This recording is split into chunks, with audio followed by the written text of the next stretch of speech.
सभी का हमारे YouTube चैनल ए विलेज टीचर पर बहुत बहुत स्वागत है और मैं हूँ SK. Tripathi and already English teacher.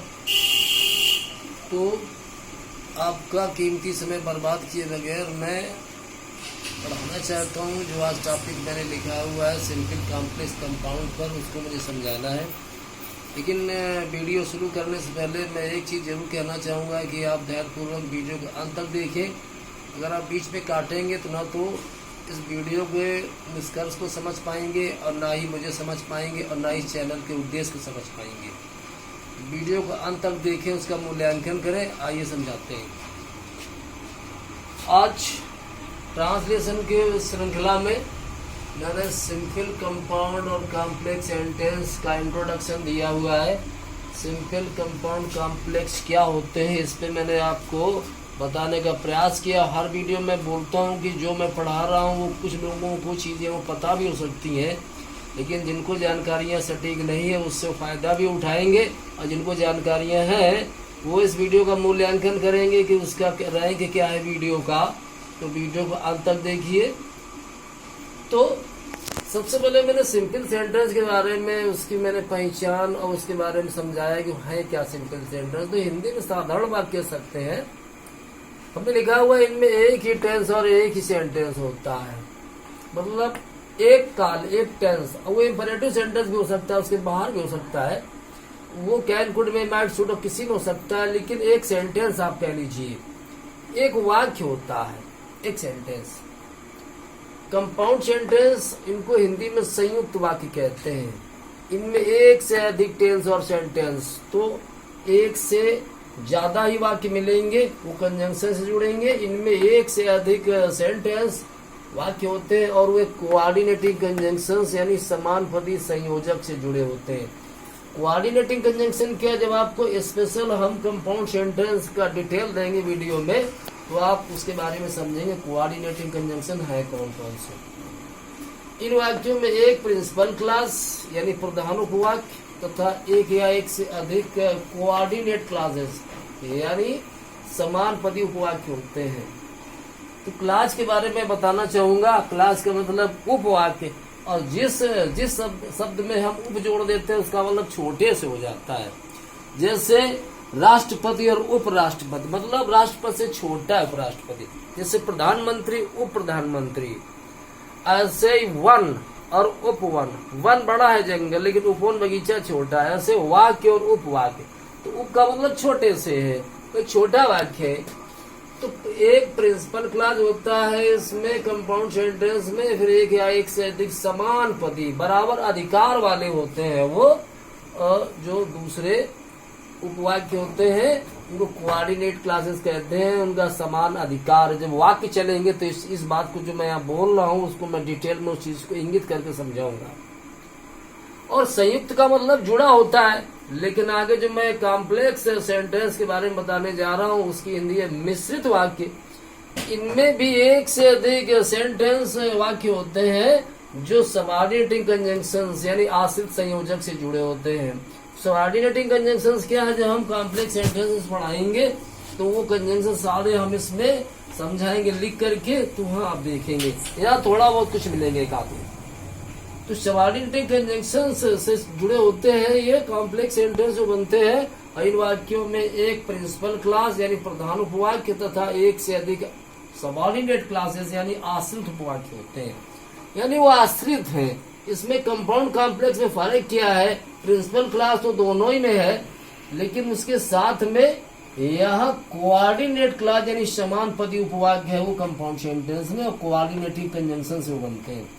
और कॉम्प्लेक्स सेंटेंस में क्या है कि उसमें प्रिंसिपल क्लास तो है ही है, लेकिन उसके साथ में एक या एक से अधिक सबऑर्डिनेट क्लासेस होते हैं जो सबऑर्डिनेटिव कंजंक्शन से वाक्य जुड़ करके तैयार होते हैं।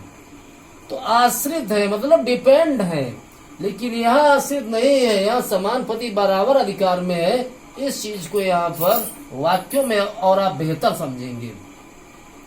देखिए उसकी हिंदी मैंने ये कंपाउंड सेंटेंस की संयुक्त वाक्य लिखी हुई है, और कॉम्प्लेक्स सेंटेंस की हिंदी मैंने मिश्रित वाक्य लिखा है, इसलिए कि संयुक्त मतलब जुड़ा हुआ। जैसे कोई रस्सी जुड़ी हुई है तो उसमें गांठ है, तो वो खोल करके आप अलग भी कर सकते हैं। जो दो रस्सी के टुकड़े जुड़े हुए हैं उनको खोल के अलग भी कर सकते हैं, वो जुड़े हैं लेकिन वो मिश्रित है तो मिले हुए। जैसे कि चीनी वगैरह में आप खड़िया पीस के मिलाए या दूध में पानी मिलाया जाए, इस तरीके से उसको अलग करना कठिन होता है। तो वो डिपेंड एक दूसरे पे आश्रित है ऐसा। तो मिश्रित और संयुक्त वाक्य, ये कंपाउंड और कॉम्प्लेक्स में डिफरेंस हमने दिया हुआ है। और ये कोऑर्डिनेटिव कंजंक्शंस के यूज से बनते हैं, वो सबऑर्डिनेटिव कंजंक्शंस के यूज से बनते हैं। बाकी यहाँ जो डिटेल हमने दिया है और आपको स्पष्ट नजर आएगा। अब वाक्यों से आप समझिए कि सिंपल कंपाउंड कॉम्प्लेक्स आखिरकार है क्या। हमने यहाँ दो सेंटेंस ए और बी में लिखे हुए हैं। उसने एक शेर देखा, ही सॉ ए लायन, वह पेड़ पर चढ़ गया, ही क्लाइम्ड ए ट्री। तो मैंने जोड़ दिया इन दोनों वाक्यों को तीन में, एक सिंपल में जोड़ा, एक कंपाउंड में जोड़ा, एक कॉम्प्लेक्स में जोड़ा। तो वो जो मैंने पहचान वगैरह जो विशेषताएं बताई यहाँ उनको फिर समझाएंगे। उसने एक शेर देखा, वह पेड़ पर चढ़ गया। मैंने हिंदी में बताई शेर को देखकर या शेर को देखते ही वह पेड़ पर चढ़ गया। तो यह वाक्य तो एक ही टेंस है, वह पेड़ पर चढ़ गया, पास्ट इंडेफिनिट टेंस। लेकिन शेर को देखकर कोई वाक्य नहीं, सिंगल लाइन, वो तो एक फ्रेज है। वाक्य तो मात्र एक है, ना यहाँ कोई कंजंक्शन है बीच में। Seeing a lion, he climbed a tree, ये पार्टिसिपल में वाक्य दोनों जुड़ गए हैं और पार्टिसिपल में बनकर के वाक्य सी नंबर मतलब कंबाइंड जुड़ा हुआ। मैंने जितने जोड़े उनको सी नंबर से मैंने लिखा हुआ है। तो ये सिंपल है क्योंकि यहाँ पर एक ही टेंस है, वह पेड़ पर चढ़ गया, पास्ट इंडेफिनिट, और एक ही वाक्य वो शेर को देखकर या देखते ही वो पेड़ पर चढ़ गया, वाक्य भी एक है, बीच में कोई कंजंक्शन नहीं है कि दो वाक्यों को कंजंक्शन से नहीं जोड़ा गया है। वो इस फ्रेज इस पार्टिसिपल का प्रयोग करके वाक्य जुड़ गए हैं, लेकिन वह सेंटेंस और टेंस सब एक है, इसलिए वो सिंपल सेंटेंस है। दूसरे हमने जो जोड़ा हुआ है, उसने शेर को देखा और वह पेड़ पर चढ़ गया, तो यह समझना है उसने शेर को देखा एक वाक्य और वह पेड़ पर चढ़ गया, ये भी वाक्य। कोई किसी पर डिपेंड नहीं, कोई किसी पर आश्रित नहीं है। एक प्रिंसिपल क्लास है तो एक समान पदी यानी कोऑर्डिनेट क्लास है, कोई किसी पर डिपेंड नहीं, एंड यानी और कंजंक्शन से जुड़े हुए हैं वो। तो ये कंपाउंड सेंटेंस है ये। He saw a lion and he climbed a tree, तो ही सॉ ए लायन भी वाक्य अपने आप में पूर्ण है, ही क्लाइम्ड ए ट्री वो वाक्य भी अपने आप में पूर्ण है, कोई किसी पर डिपेंड नहीं, एंड कंजंक्शन से दोनों जुड़े हुए हैं। और एंड कंजंक्शन ये कंपाउंड सेंटेंस के क्यूमुलेटिव कंजंक्शंस में से है, जो cumulative conjunctions and, both and, not only but also, as well as, उनमें से एक है। तो ये कंपाउंड सेंटेंस है। तो यहाँ पे बोला गया कोई किसी पे आश्रित नहीं है, वो समान पदी उपवाक्य और वो प्रधान उपवाक्य, प्रिंसिपल क्लास और कोऑर्डिनेट क्लास है वहां पे। अब आगे चलते हैं। अगले में हमने कॉम्प्लेक्स में जोड़ा हुआ है इन्हीं दोनों वाक्यों को। उसने एक शेर देखा, वह पेड़ पर चढ़ गया, तो कॉम्प्लेक्स में जोड़ा हुआ है कि जैसे ही या ज्यों ही उसने शेर को देखा, वैसे या त्यों ही वो पेड़ पर चढ़ गया। आप देखिए, तो ये अगर यहां तक बोले कि जैसे ही उसने शेर को देखा, आगे अगर ना बोले तो ऐसा लगता है अर्थ अभी अधूरा है, आगे बोलना जरूरी है। इसका मतलब ये उस पर आश्रित है। यही जो सबऑर्डिनेट क्लास है और वह पेड़ पर चढ़ गया, वो प्रिंसिपल क्लास है। तो ये सबऑर्डिनेट क्लास उस पर आश्रित है प्रिंसिपल क्लास पर, इसीलिए वो कॉम्प्लेक्स है, क्योंकि इसमें कोऑर्डिनेट वो सबऑर्डिनेट क्लासेस होते हैं और सबऑर्डिनेटिव कंजंक्शन से वो बनते भी हैं। तो हमने जैसे ही उसने शेर को देखा वैसे ही वह पेड़ चढ़ गया, इसको मैंने दो प्रकार के अंग्रेजी बनाया हुआ है कि as soon as he saw a lion he climbed a tree, या no sooner did he see a lion then he climbed a tree. तो वो तो जब हम कॉम्प्लेक्स पढ़ाएंगे तो विस्तार समझाएंगे कि एज सून एज आया है तो वहाँ सेकेंड फॉर्म लगा है सा, लेकिन नो सूनर के साथ में डिड आ चुका है, इसलिए सा नहीं किया गया, फर्स्ट फॉर्म सी किया गया है, बीच में देन आता है, लेकिन एज सून एज के साथ में देन वगैरह कुछ नहीं, सिर्फ काम आता है। लेकिन बताना ये है कि as soon as, no sooner did dot dot then, ये कॉम्प्लेक्स सेंटेंस में एडवर्ब क्लास में एडवर्ब क्लास आप ये टाइप के कंजंक्शन है, इसलिए कॉम्प्लेक्स सेंटेंस है। तो तीनों में देखिए फर्क है कि शेर को देखकर वह पेड़ पर चढ़ गया, उसमें सेंटेंस एक ही है, और इधर शेर को देखकर तो फ्रेज है, कोई एक सेंटेंस पूरा नहीं है। लेकिन यहाँ दो सेंटेंस है, उसने शेर को देखा, वह पेड़ पर चढ़ गया, और जो ही उसने शेर को देखा, त्यों ही वह पेड़ चढ़ गया। तो दो दो सेंटेंस वो कंजंक्शन से जुड़े हुए हैं, या एंड वो कोऑर्डिनेटिव कंजंक्शन है, या एज सून एज और no sooner it dot dot then it subordinative conjunction है। जब आप कंपाउंड कॉम्प्लेक्स जब पढ़ेंगे डिटेल में तो और इसकी तस्वीर स्पष्ट हो जाएगी। आइए अगले, हमने आगे जो वाक्यों को जोड़ के आपको दिखाया हुआ है सिंपल कंपाउंड कॉम्प्लेक्स में जो डिफरेंस है। उसने कठिन परिश्रम किया और वह फेल हो गया। उसने कठिन परिश्रम किया, ही वर्कड हार्ड, वो फेल हो गया, ही फेल्ड। तो हमने पहले सिंपल में जोड़ा है, कठिन परिश्रम करने के बावजूद वह फेल हो गया। तो वहां कठिन परिश्रम करने के बावजूद ये तो फ्रेज है, इसका अर्थ पूरा नहीं है, वो सेंटेंस नहीं है। वह फेल हो गया वाक्य तो एक ही है, तो लंबा कर दिया, कुल वाक्य एक है, उसमें दो वाक्य है ही नहीं। In spite of working hard, he failed. Working जीरेंड वहां करने, इन स्पाइट ऑफ प्रीपोजिशन, जीरेंड से पहले प्रीपोजिशन का प्रयोग करके वाक्य को जोड़ लिया है, लेकिन वहां सेंटेंस एक ही है और टेंस भी एक है, ही फेल्ड पास्ट इंडेफिनिट। और उसी को फिर सिंपल में मैंने दोबारा जोड़ा है कि अपने कठिन परिश्रम के बावजूद वह फेल हो गया। तो मैंने नाउन से जो है नाउन से पहले प्रीपोजिशन का प्रयोग किया है हमने इसमें कि in spite of his hard work, अपने कठिन परिश्रम के बावजूद ही फेल हो गया। यहाँ वर्क नाउन में है और हार्ड उसका एडजेक्टिव है, और यहाँ वर्किंग जीरंड में था, उसके पहले इन स्पाइट ऑफ प्रीपोजिशन था।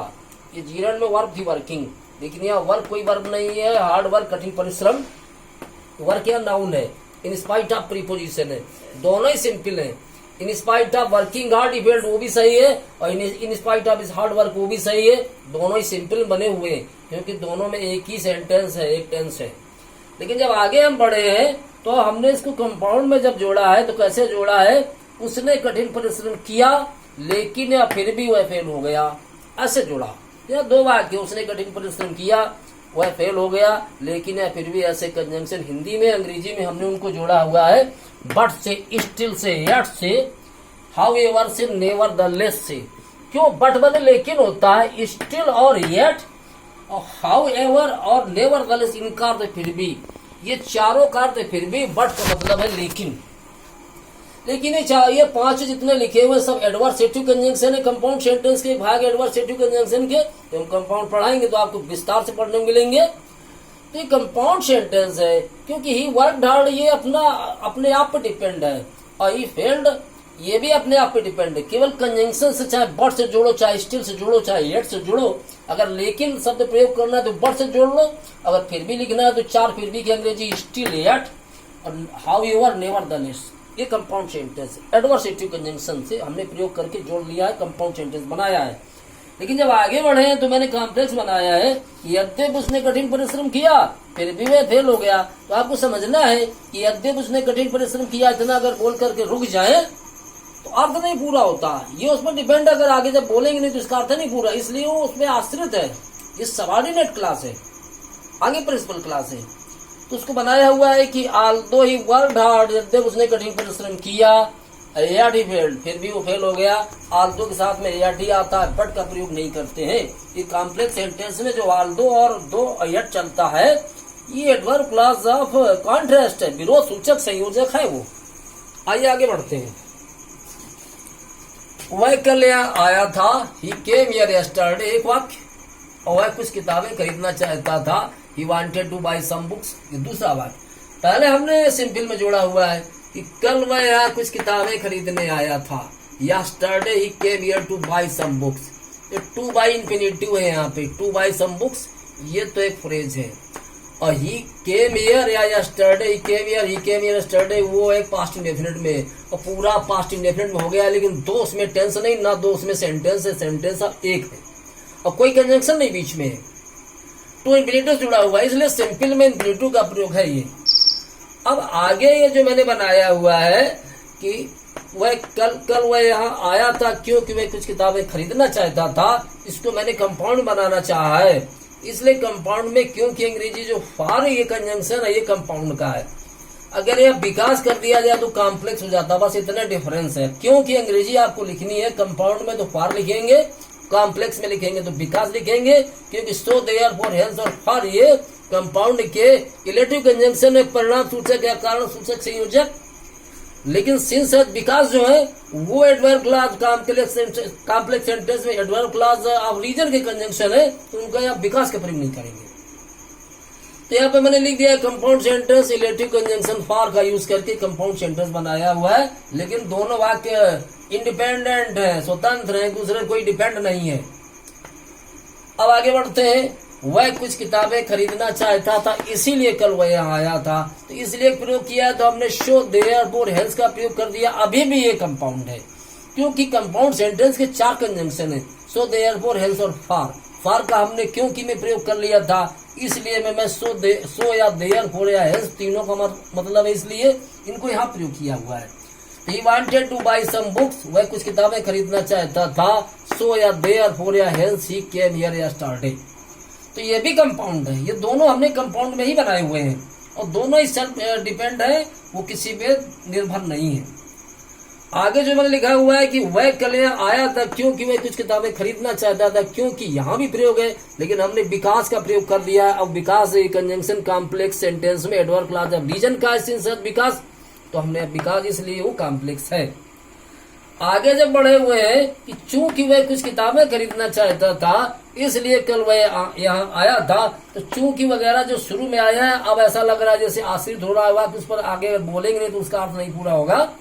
तो सिंस एज चूंकि की जगह हमने प्रयोग किया अंग्रेजी में कि since as he wanted to buy some books, वह कुछ किताबें खरीदना चाहता था। अब कामा लगाते हैं इसलिए कि यहाँ अगर सो लगा देंगे तो ग्रामेटिकल मिस्टेक है। सिंस एज अगर शुरू में आता है तो बीच में सिर्फ कामा लगता है, इसलिए इस वहाँ सो नहीं लिखेंगे। Since as he wanted to buy some books, चूंकि वे कुछ किताबें खरीदना चाहता था, कामा से आए अर्थ इसलिए ही केम हियर यस्टरडे, वो कल यहाँ आया था। ये भी कॉम्प्लेक्स है, बिकॉज से भी कॉम्प्लेक्स है, सिंस और एज से भी कॉम्प्लेक्स है। जब आप पढ़ेंगे कंपाउंड कॉम्प्लेक्स के कंजंक्शन और वीडियोस देखेंगे तो ये आपको जो है स्पष्ट करेगा तस्वीर को, फिर गलतियां नहीं होंगी। तो वो भी एडवर्ब क्लॉज ऑफ रीजन के कंजंक्शन है, कॉम्प्लेक्स सेंटेंस बना हुआ है। फिर आगे मैंने कैसे लिखा है, इन्हीं दो वाक्यों को जोड़ने के लिए, वह कल यहाँ इसलिए आया था ताकि कुछ किताबें खरीद सके या किताबें खरीद ले। ये एडवर्ब क्लॉज ऑफ पर्पस है, उसके आने का उद्देश्य क्या था, कुछ किताबें खरीदना। एडवर्ब क्लॉज ऑफ पर्पस है, ये भी कॉम्प्लेक्स है, एडवर्ब क्लॉज ऑफ पर्पस में बनाया हुआ है, इसलिए कि ताकि so that in order that या दैट का हमने प्रयोग किया हुआ है। So that in order that या दैट और लेस डॉट डॉट शुड, ये एडवर्ब क्लॉज ऑफ पर्पस की कंजंक्शन है कॉम्प्लेक्स सेंटेंस में। जब कॉम्प्लेक्स सेंटेंस में कई एक वीडियो बनेंगे कंपाउंड के, उनमें आपको विधिवत इसका अध्ययन करने को मिलेगा। He came here yesterday, वो कल यहाँ आया था, सो दैट या इन ऑर्डर दैट या दैट सब सही है। He might buy some books, आया था पास्ट में हो गया इसलिए में नहीं किया गया, माइट। ये अभी एक वीडियो मैंने अपलोड किया हुआ है, सीक्वेंस ऑफ टेंस में चीज वहां मिलेगी आपको। आखिरी में हमने दो वाक्यों को फिर जोड़ा हुआ है कि तुमने मेरी मदद की, यू हेल्प्ड मी। अब मैं डूब गया होता, आई वुड हैव ड्रॉन इट। इनको मैंने सिंपल कंपाउंड कॉम्प्लेक्स में जोड़ा हुआ है, उनके डिफरेंस को आप समझिए। बिना तुम्हारी मदद के मैं तो डूब ही गया होता, तो बिना यानी बगैर तुम्हारी मदद के, दो अंग्रेजी एक तो बट फॉर माने विदाउट होता है, आपको बिना या बगैर लिखना है। अच्छी अंग्रेजी बट फॉर है और विदाउट एक ही बात है, चाहे विदाउट लिख लो चाहे बट फॉर लिख लो, बट फॉर एक स्टैंडर्ड इंग्लिश है। तो बट फॉर योर हेल्प, बिना तुम्हारी मदद के आई वुड हैव ड्रॉन इट, वो भी सही है, और without your help I would have drawn it, ये भी सही है। प्रीपोजिशन का प्रयोग किया गया है, ये बट जो विदाउट वगैरह है ये प्रीपोजिशन है। उसके बाद में हेल्प जो आ रहा है नाउन है, नाउन से पहले प्रीपोजिशन का प्रयोग करके सिंपल में जोड़ा है। एक ही टेंस वहां पर है, एक सेंटेंस है, कोई कंजंक्शन नहीं है। आगे जो मैंने जोड़ा है कि तुमने मेरी मदद कर दी, अन्यथा या वरना नहीं तो मैं तो डूब ही गया होता। अब यहाँ पे तुमने मेरी मदद की, एक वाक्य मैं डूब गया होता, दूसरा वाक्य बीच में कंजंक्शन है, अन्यथा वरना नहीं तो आर अदरवाइज एल्स। वो सब की अंग्रेजी वही, चाहे अन्यथा लिखो चाहे वरना नहीं तो कुछ भी यहाँ लिख सकते हैं, और अदरवाइज एल्स सब सही है। यू हेल्प मी, तुमने मेरी मदद कर दी, और आई वुड हैव डोनेट या else I would have donate या otherwise I would have donate, ये आर अदरवाइज